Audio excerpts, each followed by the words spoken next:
Assalomu alaykum, kanalimiz obunachilari, bizlarni kuzatib boruvchilar. Bugungi mavzuimiz drabilkalar haqida bo'ladi. Qanaqa drabilka olish kerak, nimalarga ahamiyat berish kerak,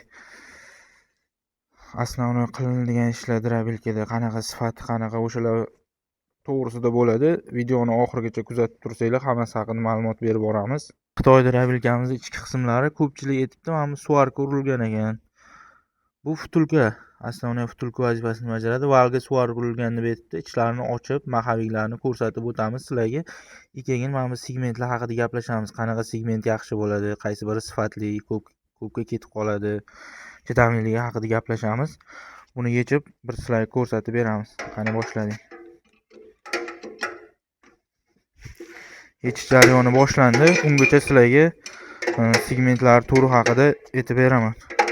Drabilka otganinglarda birinchi navbatda maxaviyning qalinligiga e'tibor berasizlar. Maxavik ko'p qalin bo'lishi ham kerak emas, chunki motorga nagruzkali bo'ladi. Segmentlar ham bir 3-4 xil bor. Germanskiy bo'ladi, kuydirilgan. Mana bu eng sifatli segment. Mana shunga e'tibor berasizlar. Kuydirilgan segment eng sifatli, uncha-muncha ketib qolmaydigan segment bo'ladi. Mana bu oddiy segment bo'ladi. Sizlarga endi qaysi drabilkani ko'rsatmayman. Kuydirilmagan bu oddiy segment bo'ladi. Bu 1 tonnaga ham yaramaydigan segment bo'ladi. Kuydirilgan segmentga Xitoy zavodi 100 tonnagacha garantiya bergan. Keyin mana maxaviyni ham qaysi drabilkaligini ko'rsatmayman buni. Bunaqa drabilkalar ko'payib ketdi turlari. Mana ko'rishingiz mumkin. Yechib bo'ldik, mana olamiz valdan. Mana hech qanaqa valga svarka urilmagan. Bu o'zimizda trenddagi 2 og'izli drabilkamiz. Pushka drabilkamizning ichki qismlari ham xuddi shunaqa bo'ladi. Keyin mana maxaviyga qalinligiga e'tibor berasizlar. O'ta qalin emas. Bu degani ketib qolmaydi bu narsa. Uncha-munchaga ketmaydi. Deyarli уже вечныйga ishlaydigan narsa. Mana tag tomoni ham o'rtada vtulka bo'ladi. Uni tushunadigan odam biladi. Mana tepasiga vtulkaning tepasi. Mana qo'shilgan joyiga безопасностьga svarka urilgan bu yeriga. Mana segmentlarni ham ko'rishingiz mumkin. Mana shu kuydirilgan segmentga 100 tonnagacha garantiya berilgan o'zimizda.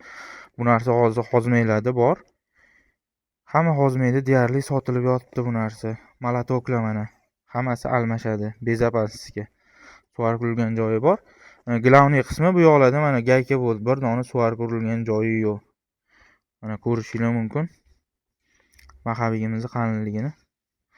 Bu hozir 2 og'izli drabilkamizdan chiqqan maxaviy bo'ladi. 2 og'izli drabilkamizdan. Keyin motorlarga ham ahamiyat berasizlar. Motorlar mana ko'pchilik mana zashnili motorlar chiqqan hozir. Mana ko'rishingiz mumkin. O'zida puskat